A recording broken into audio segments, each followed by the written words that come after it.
forth a game plan going forward, because I believe if you don't have a plan, you're not going to plan fair. So we have a plan, and we laid it forward, and we, with your help, hopefully we're going to make this happen. We met on several occasions with students. My predecessor had to come down and direct the kids in concert, and went over very well. Very well indeed, and I was happy for that. Kids been in touch with me, so have parents. We have a few slides here this evening that I want to show you, going forward to the future. And there's the first one. I don't want that to be the last one, that's okay. The slide before you is something that we are futuristically looking at. When I walked into the band room, not only did the kids and the parents and students, so my predecessor told me we have a problem uniform. So I listened. I don't necessarily comment, I listen, I collect. And then I went forward and talked to my vendor, and he has developed a plan that Dr. Harrison will present to you that I believe might be feasible for us to maybe be in those by the 15th of October. So we're going to leave that out there, and I'm going to, like we're still in Dr. Harrison coming, I'm going to let him beg for us. So anyway, it's neat, it's trim, it's Fitzgerald. Just that simple. The first time I showed him Mr. Sherman, he said, that's Fitzgerald. So I'm just going to leave that there, and everything else is already in writing. If we move on to the other slides, this is the only thing. Okay. All right, we have also changed the guard uniforms, and you'll get a chance to see them at that first ball game. They're going to guard and dance. We're all going to be dressed in black uniforms. And from that, we add accessories. And so you'll be able to tell the difference between them by the accessories that we had. The girls are very happy about it. They've been ordered, as a matter of fact. And we should have them back for picture day. Band camp starts on July 8th for guard, percussion, and dance. And everybody on the 15th of July. And if this referendum here is approved, they all have to be there to be measured. But they all have to be there to be measured. And we are going 12 hours a day, Monday through Friday. Friday's really optional. If I get everything done, I won't do Monday, Thursday, Friday's off. So it gives the kids an incentive. The parents seem to be very happy moving forward. They want a direction, and they've asked me for it, and they showed that tonight by being very supportive. So I'm very happy, like I said, to be here. My family is with me tonight, and we consider Fitzgerald to be our surrogate home. My wife was a graduate of college, started wearing all the purple. So that's a good thing to be. And so I left all my red and black in that, even though I have. So moving forward, we're very happy, and we hope to be your instrument of success for building and evolving. Thank you. Thank you, Dr. Lawrence.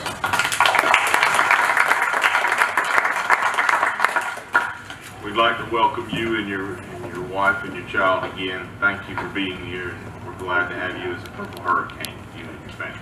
So thank you. Next recognition we have is that a lot of people don't know that each year there's a certain amount of requirements that have to be fulfilled that are well above and beyond the scope of measure when it comes to the Board of Education.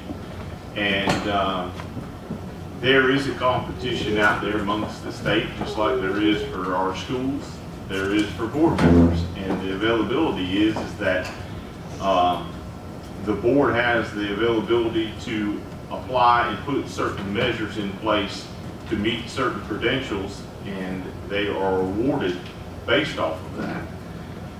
Myself and Mr. Gary were just talking about how many years in a row that the board has received this specific award, and it's hard to say because they would give it one year and wouldn't give it the next year, then gave it the next year, and now they've come back and gave it consistently. But the biggest thing is it's all about change. So as teachers and staff members and leaders change and have to meet requirements, so does the Board of Education.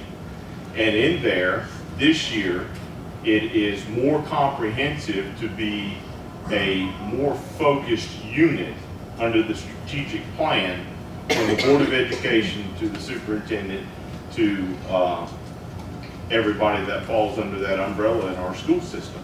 And with that being said, because of the availability of the board to meet these guidelines and be a major integral part of moving forward as a collective unit, the GSBA has presented once again, for my third year here, 3 straight years, for exemplary board.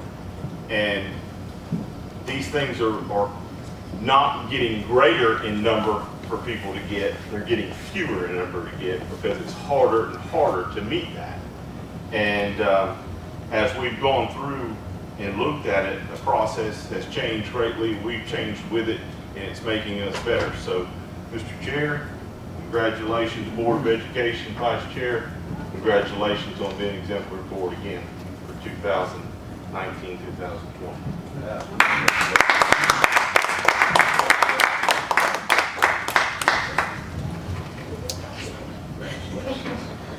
We'll put this in picture.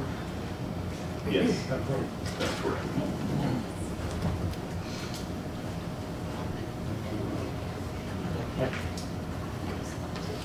All right, we have 2 sets of minutes to approve. We have a call meeting on May the 6th. I'll entertain a motion to approve the minutes.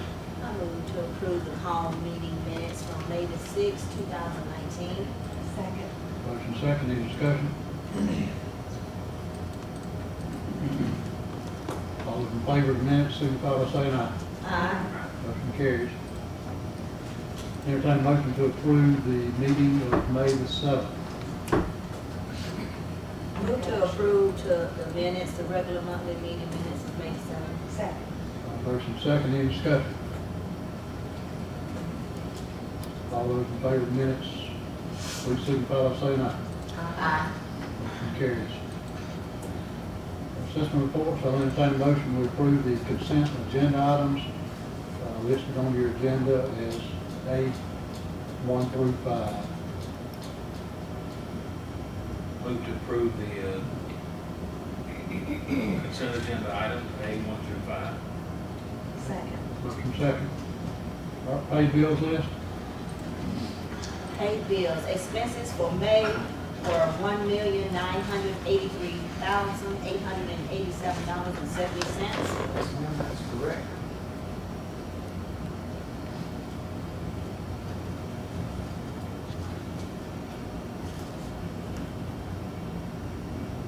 General fund fiscal year to date. Fund balance is showing at $4,409,465, give or take $125.56. Yes, ma'am, that is also correct.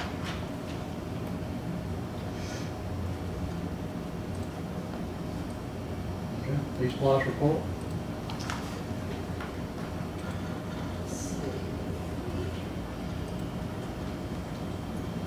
Share with us.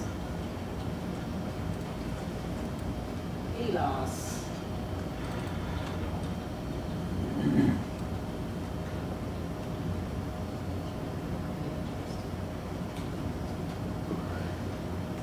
Thank you. ELOS. $181,845.65, and is that above our average? Slightly. Just, well, a little bit underneath our average of 183,000. Thank you, Mrs. Superintendent.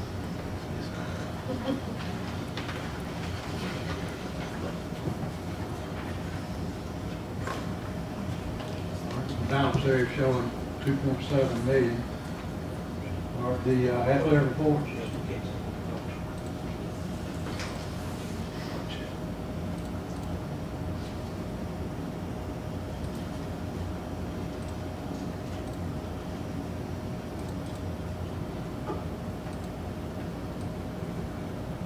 Questions there? Those checks to the Fayetteville County School System, what are those for? What was it now? There's 3 checks. The Benton Hill County School System. They probably were for reimbursement of something that, They're most likely compensation for bus drivers. is that what it is? Usually school pays it, they pay it back.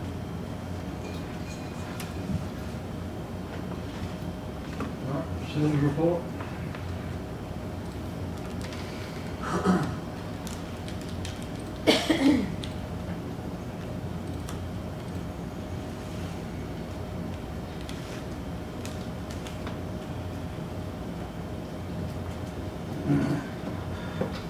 All those in favor of the consent agenda item? Hang on just a second, Yes, I got a sir. question on All that, right. or a comment.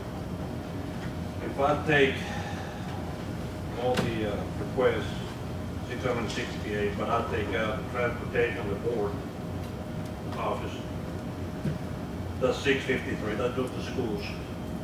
And I see where constantly the middle school is pretty high, percentage is 28% of all the requests. I think we mentioned some about it about 3 months ago. I hope we don't let it go down like we did at high school. So we might need to take a trip over there and figure out what's going on. Okay. We can talk about that Thursday also. Okay. How about that? But this is the collective number, right, from June to now? That's correct. I mean, July of last year. July to- of last year. Yes, ma'am. Okay. All right. All those in favor of consent agenda items, please signify by saying aye. Aye. Motion carries. Authoritative report, Matt? All right, thank you, Mr. Chairman. So if I can call your attention to a couple of the items under implementation, just wanted to note that we wrapped up the testing season last month, and I think generally they go okay, but this year seem to go better than usual. So I was glad to see that in terms of, you know, just the performance and the support strategy that we had deployed. And I was, you know, glad to see that, you know, as a platform, the technology was consistent for the students to be able to test on it and have the schedules that the administrators wanted to have.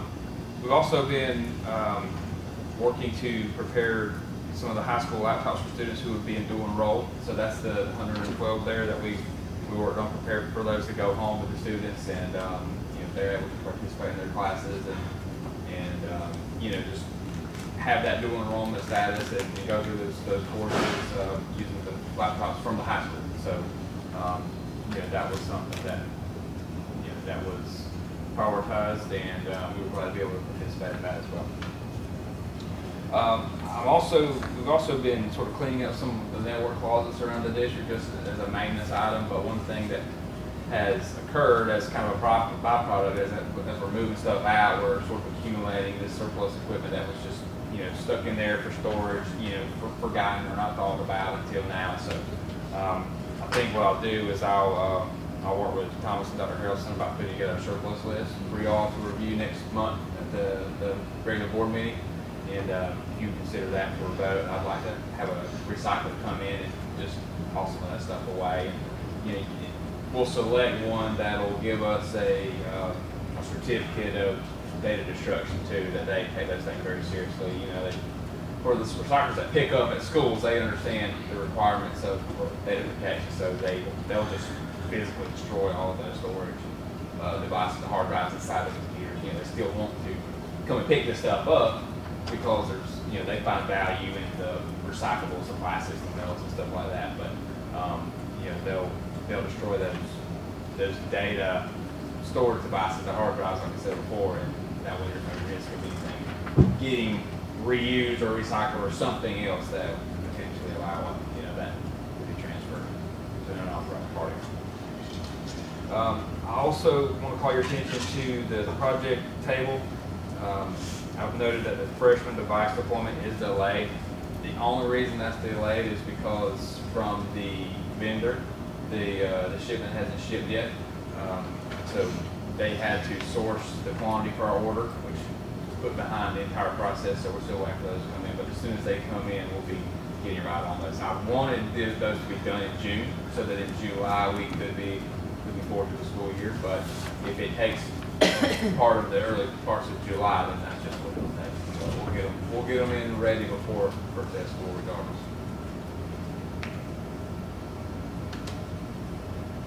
Very good, thank you, Matt. On transportation requests, there are none. Moving into the report on curriculum instruction. Good. Okay, so I just made a little handout, and it's just kind of like a newsletter. As we get back in the school, there'll be more detailed information. Right now, this is just kind of summaries of how we left school and things that are going on in the summer and kind of our goals for next year, or some of our goals for next year. So over in the little box, that's the professional development that's going on right now. Alignment of standards with our proficiency scales. Teachers are working on that. The teachers during post-planning, working on part 3 of the Bookworms reading program that we talked about, that they still had not gotten to because it was a new program last year. So when we start this year, the teachers will be well versed in all 3 parts of that program and ready to go with that. Linda Mood Bell training will be coming up in July, and that is the foundational reading program that we use at our primary school, also at our pre-K, and then we have some trained at other schools too, just in case we have non-readers. So we have to have that again for those teachers who are new to our system, or if they moved into a new position where they need to be able to do that. But now we have a teacher, Marissa Melton. She is our trainer, and the person that has been our consultant, she told us that we don't need her anymore, that she actually said that if she had a child in this area, she would drive her here to be in Marissa's class because she does such a great job with this. So she will be the person doing the training for our new teachers. I wanted you to know that I did follow up. I went and met with all of the schools K through 12 during post-planning. I congratulated them on the things that they had accomplished this year and thanked them for what all they did. I talked to them just some general things that came from the district level so that we would all be on the same page, and I challenged each faculty based on what they did this year to move forward with some specific things. So I wanted you to know that I had followed up on that. The RTI plans are being updated, and they will include a progressive discipline process, and this is one of the things that the teachers are looking for and that we need to make sure that everything is being handled in a consistent manner. We're working with principals. Everybody is working together to make sure that we're getting this right, and so it should be very consistent by the time we get through with it this summer and be ready to go. One of the things that I talked to instructional coaches about in our last meeting and we agreed on is that we have to have smooth transitions from one school to another, from 2nd grade to 3rd grade. We have to have smooth transitions. One of the things that we talked about that they wanted me to share and to make sure that everybody knows, and we know this, but sometimes we just, in how we say it, it might not come across like that, and when other people hear it, they might not understand. It's things like Bookworms, things like Eureka Math. Those are tools to teach the curriculum, and the curriculum is set by the state with the Georgia Performance Standards of Excellence. And so these are just tools that we use to teach that. Some tools are better than others. Eureka Math is a great tool to do that. So what our primary teachers said was, you know, we don't want to say we're doing Eureka Math. We want to take the good strategies from Eureka Math and put them at the primary school so that when they go to 3rd grade, they know those strategies that they need to know, so 3rd grade teachers don't have to spend time teaching that. But we also do some good things already, like number talks and other good strategies for math. So we don't want to throw out the good things we've been doing. We want to bring in some other things that we can help to make that transition more successful for students and for the teachers that will be getting them.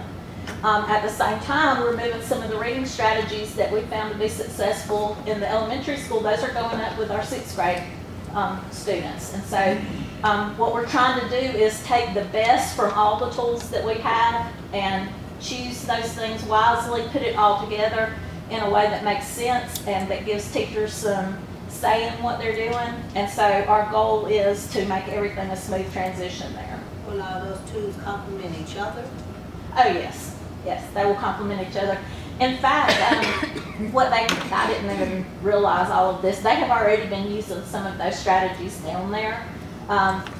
They just didn't want to say, we're doing Eureka Math, because they were proud of what they have done, because they have been very successful. And you know, they don't want to be like, they want it to be understood. Teachers want it to be understood that they are experts, they know their curriculum, and they want to choose the tools that allow them to get the best results with their students, which is what we want them to do. And so, you know, I think that we're getting there, and I think it's going to be a really good year next year. Ms. Cook, when will we be able to measure the outcomes and the results from these mixed strategies? I think that when, I think 1 it, year, 2 years? no, I think when we are able to, I can't really speak to it yet, but I felt, Ms. Cook's not allowed to speak to it because it's embargoed data. However, let's just say that our preliminary data analysis shows great improvement across the board. Across the board. And it will be coming out as soon as we get the official word to let everybody else know. Okay, I guess the only reason I'm saying, I'm commenting about it is because I just hate for us to go so far down the road using a particular platform and strategy, and then it's not working, and by the time we find out, it's so embedded in the way that we're doing things that it's hard to turn the teachers around, retrain, and then get the kids back on the track where we want them to go. I just wanted to know when we expected to see some outcome. We've noticed already, I can tell you this, is that by analyzing data myself, is that you can take children and analyze them over the past 2 years and then again this year. And Dr. Stone will agree with me when you start looking at it, is they might be a level 1 in reading and then they were a level 1 in math. And it happened that way and then it happened that way. And then all of a sudden a program came in, or the strategies used out of the program, and they might still be a 1 here in reading, but all of a sudden they went to a 2 or to a 3. So you know something's happened in there, whether it's great teaching or a combination of the program and great teaching. and I think another thing that speaks to this, what's showing on the screen right now, can we go back up to where it shows the primary data? Okay, this is from MAP for the year. And what we're finding now is that MAP is really being a much better predictor of Georgia Milestone success than it has in the past, because we are collecting more data. There are more data points from our students to have to make projections. So if you look at that first one is primary school reading. The little gold diamond is what that program projected their growth would be for the year. Where the blue shaded area is their actual growth. So you can see at the primary level, they exceeded the projected growth in every area. Now, if you go down to the elementary school, you can see that in reading, we didn't quite get there. But in math, and that's where one of our new strategies, our new things comes into play, you can see that we're getting there. And so we know, but we also know that there were some things about reading that we need to do better, and we're working on that. If you go on up to the middle, you can see again, reading is still a struggle, but math, they exceeded the expectations for growth. In the 9th grade reading, you can see they did a phenomenal job. And in their 10th grade math, and also it didn't pull all of the results for the high school math, and it doesn't give us results for 11th, and this program math doesn't give us data for 11th and 12th grade, so you know I can't show you that because it doesn't provide that. So even though there's some areas that we still need to work on, we're seeing growth there, we're seeing things move, and so I'm really happy with seeing it move. At the same time, I see things that we still need to work on. And so, think you'll be pleasantly surprised when we were able to release the other data. Thank you.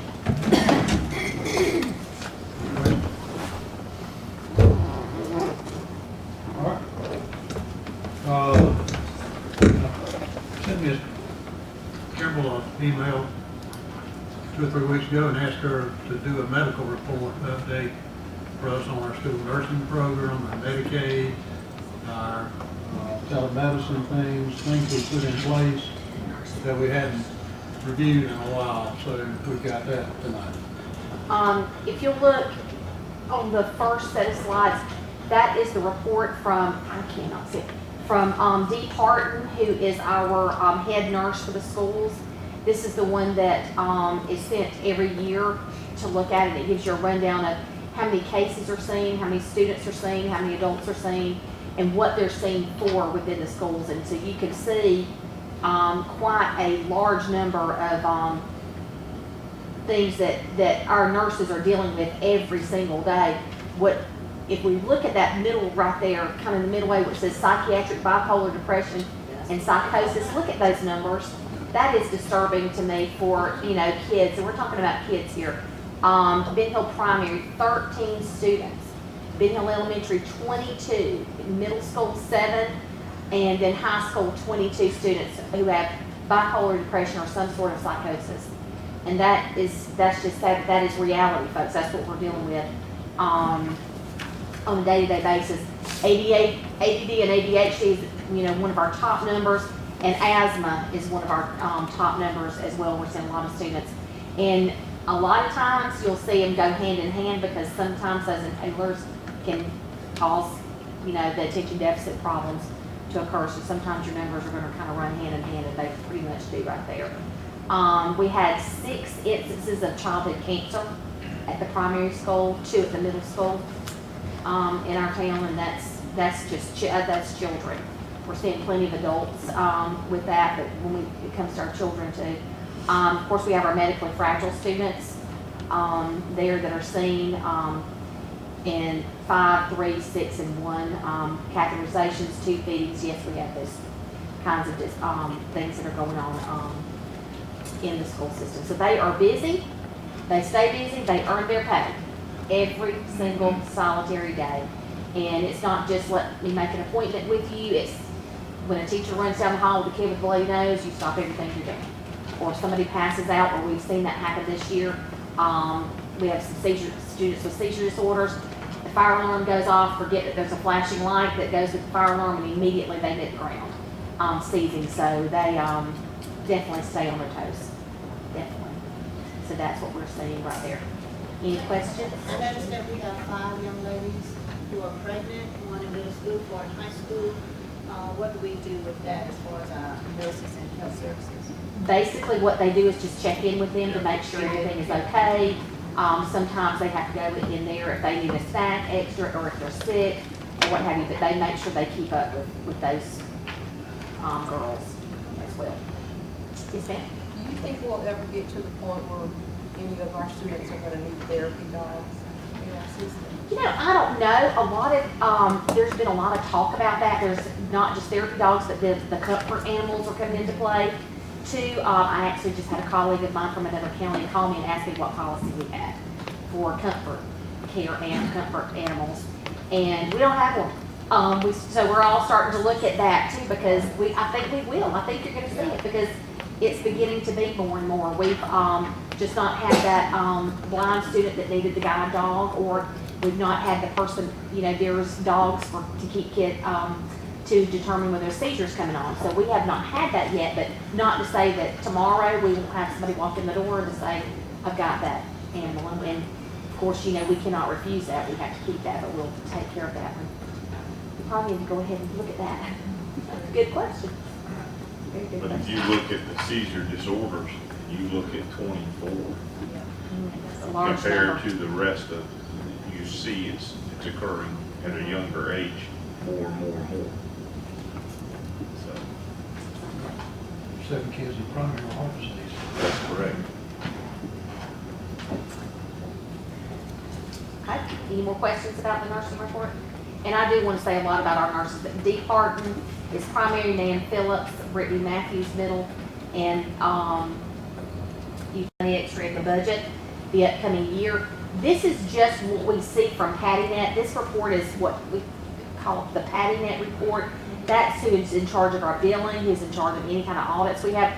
They predict by the number of units that we put out every month for students, what our projected income will actually be. That's how we got the number from our budget. Now, mind you, we have not brought that in yet because we are still working on getting our consents. You have to have doctor's consents, parent consents, and once you get those, you put in your plan of care for the students. And that is a detailed thing. You know all about plan of care, Charlotte. You have to put in your plan of care, and then you start the billing. We did not get our Medicaid number until later. I think it was around February, so they anticipated us getting started to bill in April. And we're still putting those plan of cares in, and we can back bill, you know, for back that. bill for 6 months? We can't for 6 months. So you might actually capture the 22,000. We could very well capture, yes, because we have one therapist that has her plan of cares, but they have not billed anything for her yet, but they will be billing her, and she totes a lot of the load for that right there. So, but we anticipate those numbers will greatly improve next year. That does not include, that is just speech language. That does not include OT and PT or the nurses yet. That's just the speech. That's all we have done right now, because we cannot include the we cannot include the OTs and PTs because they were paid out of federal funds for 19. We're not paying them out of federal funds for 20. So those numbers will skyrocket too, and so will our nursing. That's where we are on that. And we are doing extended school year with some students, and we will be billing Medicaid for that as well, for June, July, and August. Okay, next one is telemedicine. If we will look at telemedicine, you know, we started talking about telemedicine last year, beginning it in Ben Hill Primary School. We currently have just one telemedicine site. We want to bring other schools on, but we wanted it to be as close to perfect and as running as smoothly as we could at the primary school before we brought anybody else on. All the equipment is installed. It has been no cost to us. That was donated to us by TIF Regional, which was great. They have mock visits that they have to perform. She had to go through training, and then she had to perform mock visits. Mock visits went very, very well, but at the current time, our stethoscope is not working. So the telemed stethoscope isn't working, and they are looking for they were getting us a new one. So she has not completed the full training yet with a functional a stethoscope. So we'll be getting that, and they'll start at the beginning of the year with our telemedicine visits at the primary school. So hopefully by November we can bring somebody else on. The next school I would think would be good to bring on would be elementary school. That's a load of kids there. That if you saw that list, that's where a lot of your numbers are coming from, needing those visits to doctors and specialists. And a very good thing is they keep telling us we learned that there are new behavioral health doctors that are linked with telemedicine, and we need that. So that's where we are. And the last thing that we have to talk about is the clinic with South Central South Central Primary Care. We remember when R.B. Tucker came and talked with us about using part of the pre-K center. When we started looking at, when we sat down with them, they told us what they wanted. It was X number of things. When they came back, it was a little bit more detailed. The drawings were more detailed, so we got our folks over in and to look at it to give us a rough estimate of what it was going to cost. It was a little bit more than, a lot more than what we had anticipated. So we talked to Mr. Tucker, and he said that he would get a grant to pay for the reno of the pre-K building for it to have the things that they needed. To this date, from conversation I think with Dr. Harrelson and Mr. Tucker, they have not found someone to come out and do an estimate for them. They have not been able to find anybody to do that. They are wanting to still do that, but at the same time, we may need that building right now, you know, for more things that we have coming up with alternative school. We thought one time that we may have needed it for the Hurricane Transition Academy, but so we're kind of like in a limbo there on hold. We don't want to move too fast because if we need that for our kids, we need that for our kids. But at the same time, we would love to have a clinic extra too that would, you know, service the pre-K and as well as the community. But he did tell us that that he would keep us in mind there. He would still try to look for the money to do the thing, and was very interested when we build the high school to fund a clinic and to have a clinic there as well, which would put you right out there on that road. You know, people are from Irwin and that would be coming in to that facility, so it would work well with College and Career Academy too. So we're kind of just still in discussions with all that. Okay. Any questions, concerns? Anybody? All right, thank you. Thank you, Ms. Kimball. Moving into new business, first item will be, we have just returned from our summer conference in Savannah, and point of privilege, Teresa Davis has served as our GSBA delegate to the GSBA board for the past 3 years. And she put herself out again for re-election. There was a gentleman from director. And a gentleman from Dublin was selected to do that for the next 3 years. With Teresa, on behalf of this board, we appreciate your service to the GSBA district statewide, representing our district of 12, 13 counties. And we appreciate you doing that, and appreciate your willingness to put yourself forward again and offer your service to do that.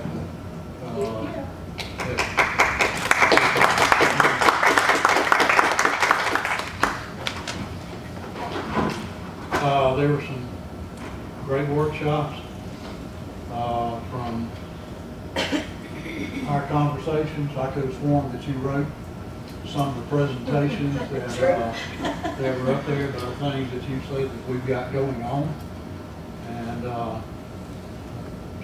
boy, pretty good. But anyway, It does appear that our school district might be on the cutting edge whenever they start talking about all the things that we're going to do and the direction that you have put us in, Harrison. It makes us feel pretty good when we hear them talk about the things that we've been discussing in our work sessions. The entire theme of GSBA's conference was designed to bring awareness of the importance and the plight of rural school districts. GSBA has launched a task force to listen and to gather information from local districts and make recommendations for legislative remedies to address issues that unfairly impact rural schools. The 4 major issues, we've already talked about some of them tonight. Funding, of course, funding. When you're talking about our buses and transportation and the amount we get from QBE, there's no doubt that we're being shorted when it comes to the funding. Early childhood education, we also just discussed. You know, we've had a focus on that for some time, and we've been working on our vision project with that. We just finished talking about healthcare, which was number 3. Not only are we trying to put clinics in our school and doing telemedicine, but we've been focusing on mental health issues with our children and trying to figure out how to fund that for some time. And then lastly, and even more importantly, teacher recruitment and retention. The teacher pool is pretty low. No one wants to come to a rural area whenever they can teach in a metro area. While GSBA's Rural Task Force will address these shortcomings with our legislators as part of their lobbying efforts, they need us, including parents, family, and teachers, to also work with them on making these changes in these 4 areas. Our keynote speaker, Dr. Myra Tinkin, stated that 2/3 growth that's happening in the state of Georgia is only happening in 6 counties. I hate to tell you, Ben Hill is not one of them. The rest of the rural areas are still suffering from the recession in 2008. Georgia still holds the record, not one that we like, for having the largest reduced and free lunch program in the nation at 60%. On another note, the policy and law workshop, you know, the one that you can barely stay awake in. They had some controversial court cases that I'd just like to share with you a little bit. I'm really not gonna get into any detail about them because they are controversial. One of them involving gender identity cases and how we're gonna write policies to help us whenever that problem comes walking through our door. And then, of course, that's the cannabis oil for medicinal reasons that we're gonna be challenged to write policies to be able to deal with that whenever the nurses get the prescription and they've got to give that out to children when it's against the federal law, but it's okay for the Georgia law. So we're gonna be looking at these policies and try to be proactive in trying to meet those challenges. We really do need the eventualities gonna come to us, but we hope these court cases will be settled so we'll have some foundation in which to make our new policies. So, that concludes my report. Well, I attended the communications workshop. And just like Shirley said, some of the things that we were talking about in that workshop, I think Dr. Harrison was listening because we're already doing it. Miss Jenny McCraney is one of the things that we're doing. They were talking about the importance of communicating with the community and how are you going to get your story out. And so we're already on track with that. So I was glad to see that. Some other information that was shared. They were talking about the legislative ways that we can get those type things communicated to the community.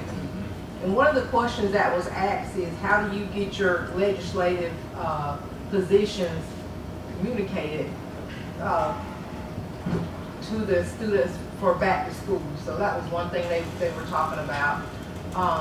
Very interesting. They were even talking about crisis.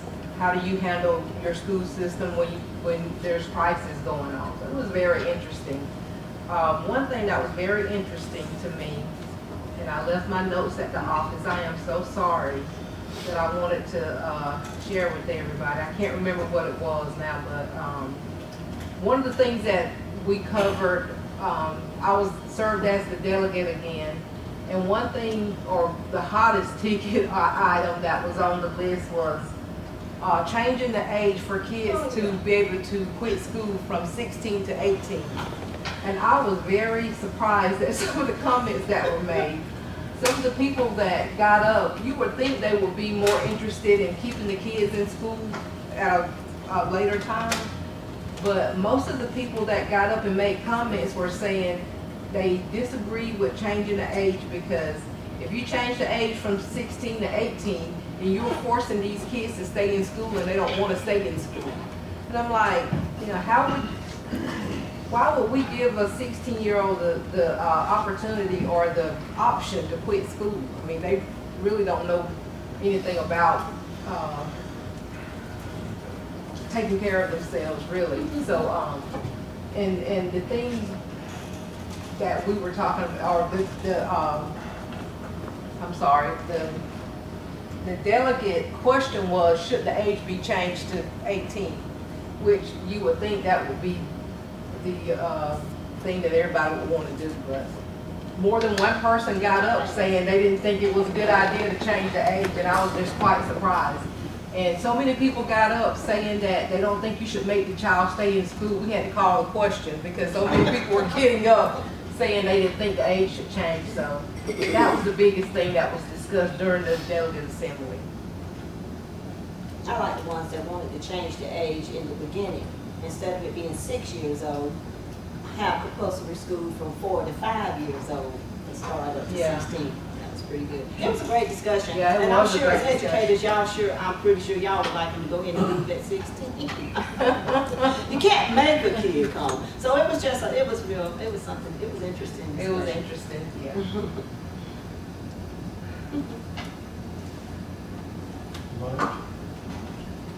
Other part I got was the OCR regulations are changing with the new administration. The final report from Title IX should come out September or so, but we got Title IX coordinator, but the Title IX coordinator is going to be a big deal. Yeah. Big deal. I was And wondering the if you had. investigative part of it, reporting requirements and all this kind of. Did they mention doing away with the big giant report I have to do every year for OCR? Do I?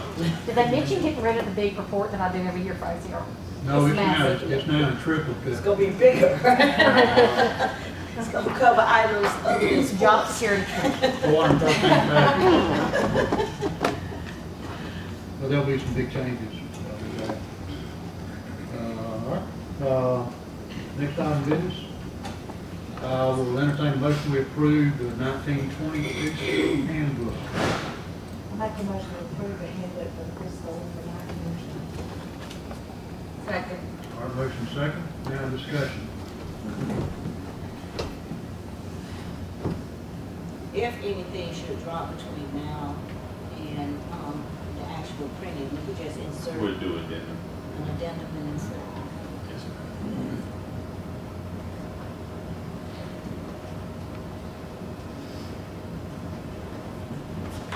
Any questions? All right, all those in favor of adoption of the 1920 preschool handbook, signify by saying aye. Motion carries. Next item of business is the final adoption of the budget for FY '20. That's correct in one place and not correct on the other place, but it's the adoption of the budget for FY '20. I'll entertain a motion, we adopt that budget. Second. Motion second, any discussion? So we're gonna call into the deficit at 57,368. I have a point of information. Mr. Richards. And this, up until now, this has been the final budget approval. I'm learning now that as we go into the budget for Fund 150 or consolidated funds, that we'll have to revisit and approve that budget when it's ready. I'm sorry, I didn't catch that last part. The consolidated funds budget Uh-huh. requires a separate approval. That's correct. Oh. So we'll be coming back to you as we put that together. Okay, so as far as advertising and approving our Our budget, we have met That's We correct. have done what we're supposed to do. exactly. Okay.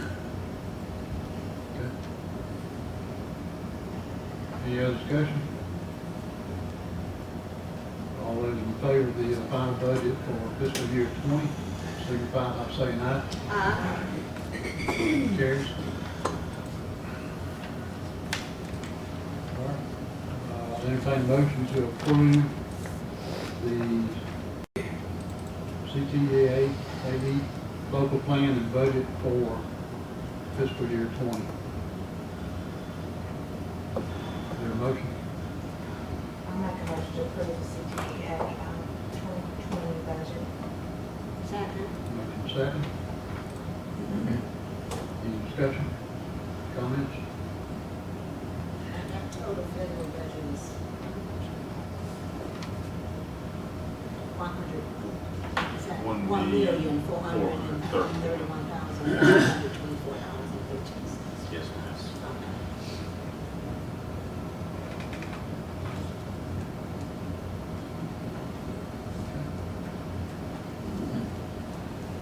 All those in favor of the CTAE budget for 2020, signify by saying aye. Aye. Motion carries. Entertain a motion to approve a purchase order to Schoology in the amount of $23,000. This is for middle school and high school learning management system, and this will be paid out of college and career grant funds. I move to approve the purchase order for Schoology in the amount, Schoology Inc. in the amount of $23,000 for the high school and middle school. Second. Motion second, any discussion? All those in favor signify by saying aye.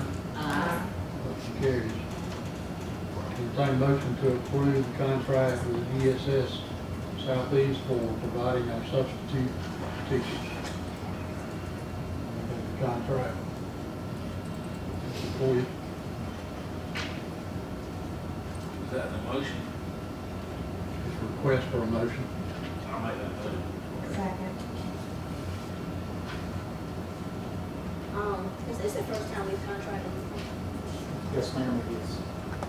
Yes. And they're gonna be providing our substitute teachers. Yes, ma'am, they will.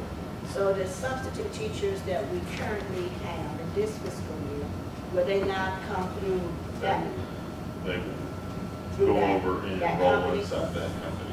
And so, if you roll it down so I can see that page where the prices are. So we're saving this kind of money by going with this company, or is there some fee on top that I couldn't understand? There is a that they're getting? fee, there is a fee on top. The fee is 31% for most all of them.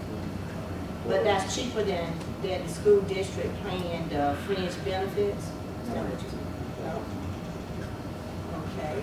It's actually Because these one- are just substitute teachers, right? So That's then correct. they don't get fringe benefits. They match their FICA. They get what, I'm sorry? Match their They FICA. match the FICA Yeah. on substitutes. Typically, they don't make enough money to get the health care. They don't have enough time into it. And that's been one of the issues that we've had to deal with is we've had to restrict them to 3 days a week because once they get enough time and they become qualified for health care. Okay. This is one of the ways we intend to maneuver around that requirement.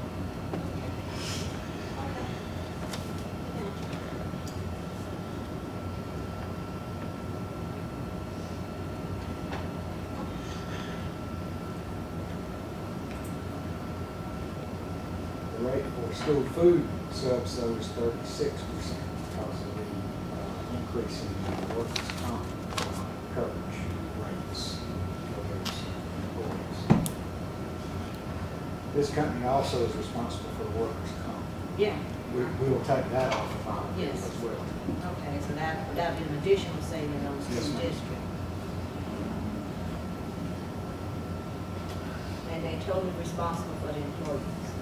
Yes, ma'am, they are absolutely no way associated with our system except as contracting services for substitutes. So will teachers still be able to select their own substitutes? Yes, ma'am. They will, but out of this. We're actually using the same process and the same equipment. It's exactly the same process. The only difference is instead of our system calling or emailing the substitute employee pool, it goes directly to ESS and they.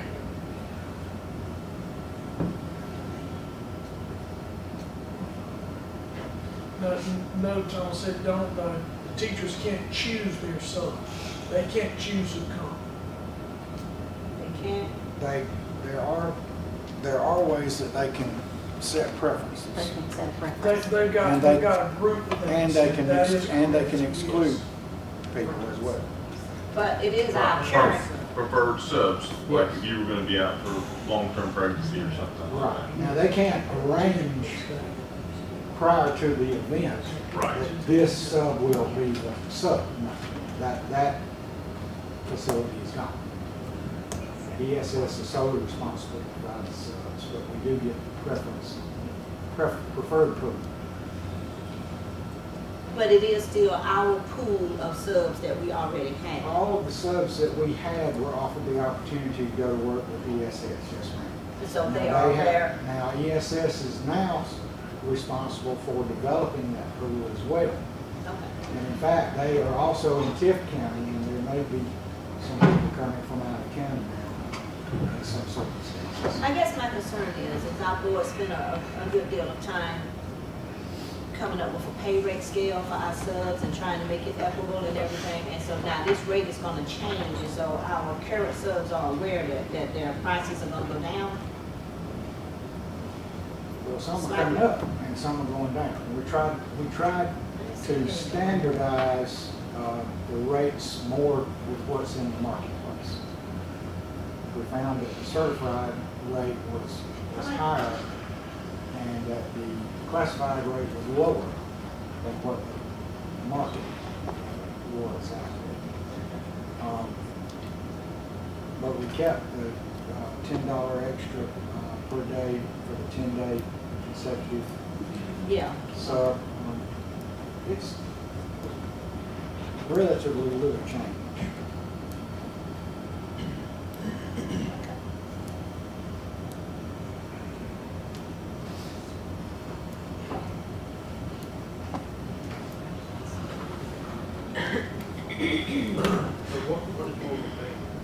The original, I'm assuming full day district original bill rate is what we pay now.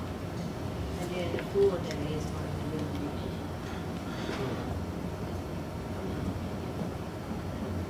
Yes.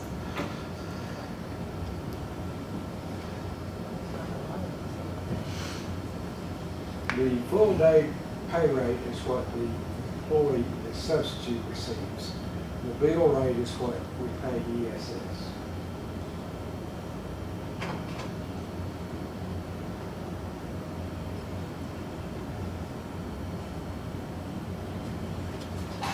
Which includes the markup. Okay. This contract is for one school year, Yes, ma'am, that is. so we can sort of test it out. That's correct. Yes, ma'am. What is the meaning of a foreign limited liability company? What is the meaning of, sorry? It says, a contract or agreement entered into between TSS Southeast LLC, a foreign limited liability company. I'm not sure unless it has something to do with their home office, which is Not Georgia. where? It's not a Georgia, it's not a Georgia company. But of course, our attorney looked over the contract. Let me tell you something. This is the most examined contract I've ever seen. It actually went between our attorney and theirs 3 times. Okay.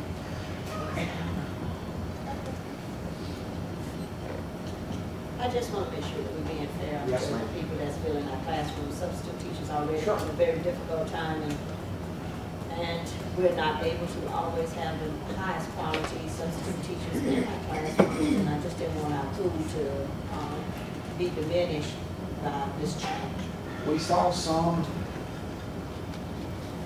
of the subs opted not to go with ESS, and we've actually had some new people come on with ESS since then. ESS offers them a lot of opportunities that they did not have with the school system. ESS pays weekly. They have the opportunity to enroll in healthcare with ESS.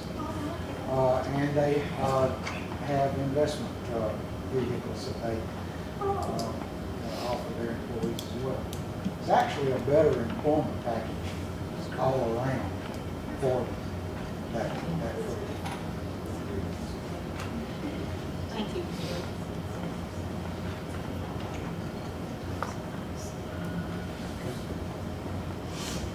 Any other questions?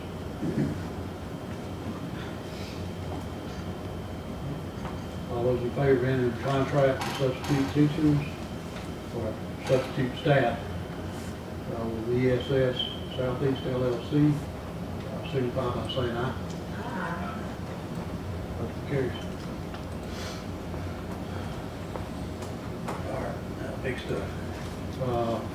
Entertain a motion to approve the milk bid to Borden Dairy in the amount of $82,622.92 for the period of July the 1st, 19 to June 30th, 2020. $5,000 difference, good lord. Shocked, isn't it? I move to approve the milk bid to Borden Dairy for the amount of $82,622.92. Second. Motion second. Discussion. favor of the, motion to approve the milk bid to Gordon Dairy, signify by saying aye. Aye. Motion carries. Entertain a motion to approve the bread bid to Flowers Baking Company. Mr. Also, Chairman. period of, June 30th, 2020, in the amount of $13,876.76. And before we take any issue on this, is this a legitimate bid they're supposed to put on buns on there? I waited that come up. Well, you knew I had to do that. That's right. Mr. Hugh Harrison. Yeah, they put along just things what they used to be. I guess so.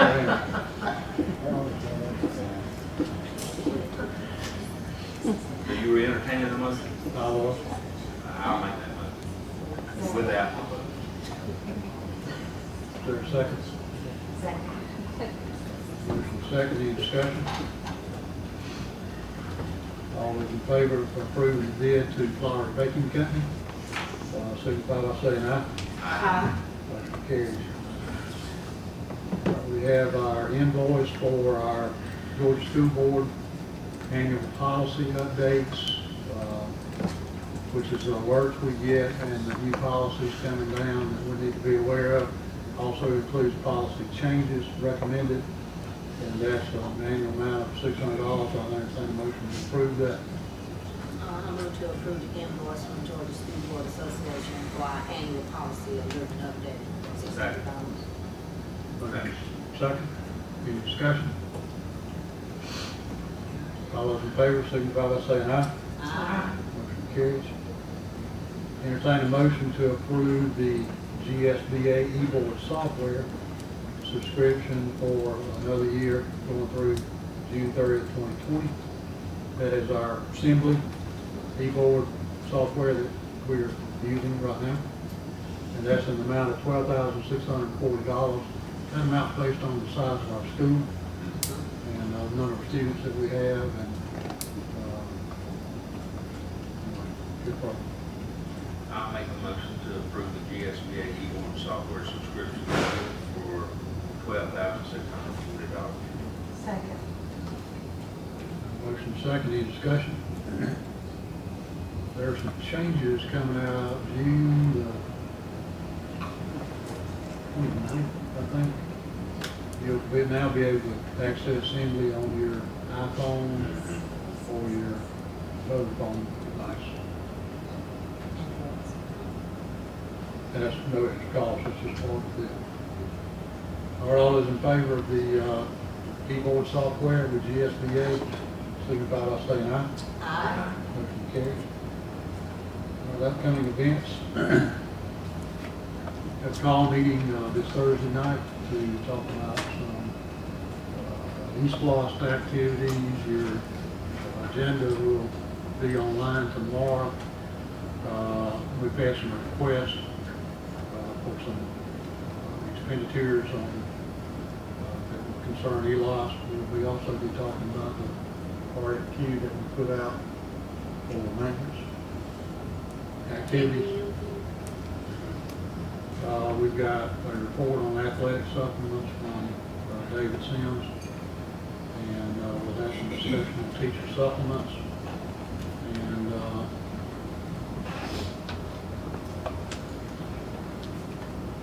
GSBA renewal of dues, which is different than the software. We also have the construction of municipal. Will be a discussion there. Yeah, there's some updates on that too that we put on the Thursday night agenda.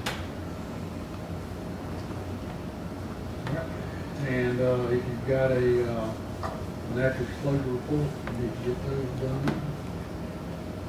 And then our regular meeting is in July the 9th. And because we've got a lot of items of personnel, I'm gonna make a motion that we go into, after a brief recess, we go into executive session. We've got some personnel, we've got contracts, we've got a discussion of salary items. So I'm gonna make a motion we go into executive session. Before we do that, can I make just one upcoming announcement for the events?